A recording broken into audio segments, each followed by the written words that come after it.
Oke, assalamualaikum warahmatullahi wabarakatuh. Bismillahirrahmanirrahim. Alhamdulillahirabbil alamin wassalatu wassalamu ala asrofil anbiya'i mursalin wa ala alihi wa sahbihi ajmain.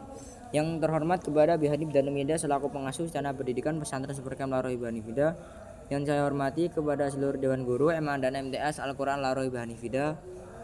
Dan tak lupa juga kepada Miss Yuyun selaku Kepala Madrasah MTS Al-Quran Larohi Hanifida dan Miss Alfi selaku Guru Mapel IPA dan Kepala Madrasah MA Al-Quran Larohi Hanifida.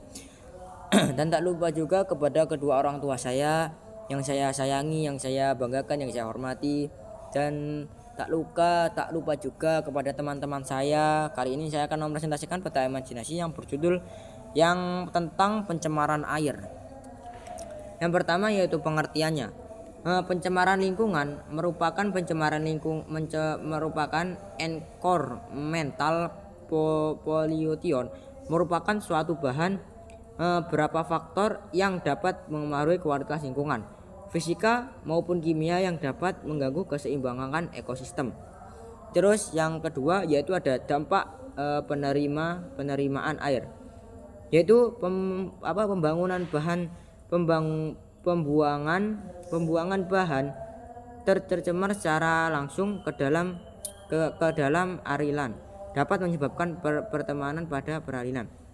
Jadi kita itu tidak boleh membuang bahan-bahan membuang sampah sembarangan. Nanti saluran airnya kita ini akan sumbat dan tidak bisa mengalir dengan sempurna.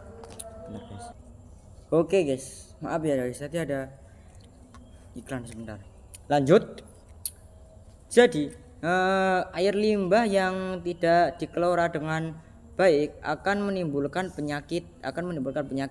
Air limbah bisa digunakan sebagai sarang nyamuk dan lain-lain sebagainya. Jadi ketika air limbah itu tidak digunakan dengan baik, tidak dijaga, misalnya kita membuang sampah sembarangan di selokan atau di perairan, itu akan menimbulkan dampak yang sangat besar. Misalnya akan bertambah nyamuk, akan ada penyakit lain-lain sebagainya. Nah, kalau ada nyamuk pasti nanti ada penyakit yang bernama DBD, demam berdarah. Terus kadang air limbah mengandung polutan yang tidak mengganggu kesehatan, tapi mengganggu pemandangan kota. Jadi air limbah juga itu kadang tidak mengandung kesehatan ya, misalnya tidak misalnya bahasanya. Pokoknya tidak bisa nobar.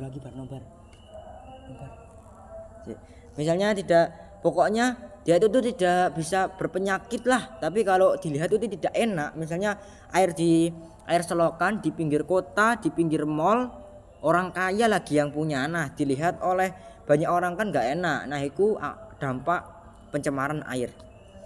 Terus ada sebagian air terlihatnya mengandung zat yang dapat diubah oleh bakteri anaerob menjadi gas yang dapat manusia seperti H2S. Yang ketiga yaitu ada faktor penyebab pencemaran air. Limbah industri. Air limbah industri cenderung mengandung zat berbahaya. Limbah industri yang berupa logam berat sering dialirkan ke sungai sehingga sungai menjadi tercemar. Jadi limbah industri itu sering logam itu dialirkan ke sungai sehingga sungai-sungai itu menjadi tercemar. Berarti penyebab sungai tercemar itu oleh limbah industri ya. Yang kedua itu rumah tangga. Limbah rumah tangga yaitu berasal dari pasar, misalnya dari pasar, perumahan, kantor, terus dan lain sebagainya. Nah, sampahnya itu bersifat organik dan anorganik. Jadi dia itu pokoknya bersifat organik. Yang ketiga itu pertanian. Penggunaan pupuk berlebihan dapat menyebabkan suburnya ekosistem di pertanian kolam. Jadi kita itu tidak boleh menggunakan pupuknya berlebihan karena itu tidak akan menyuburkan. Ya. Terus yang terakhir yaitu cara penanggungan pencemaran air. Pengolahan limbah bertujuan untuk melestarikan air dari bahan-bahan tersubstansikan tepung. Terus dalam stabilisasi air limbah dapat diolah secara ilmiah. Terus yaitu penyangkaran air limbah digunakan digunakan untuk khusus ada 3 macam, yaitu seperti primer, sekunder, dan tertiary. Yaitu primer treatment yaitu dia itu pengolahan pertama, secondary treatment pengolahan kedua, dan tertiary treatment yaitu pengolahan pelanjut. Oke, sekian presentasi dari saya pada pagi hari ini. Mohon maaf bila ada kesalahan dalam presentasi ini. Saya kira wassalamualaikum warahmatullahi wabarakatuh.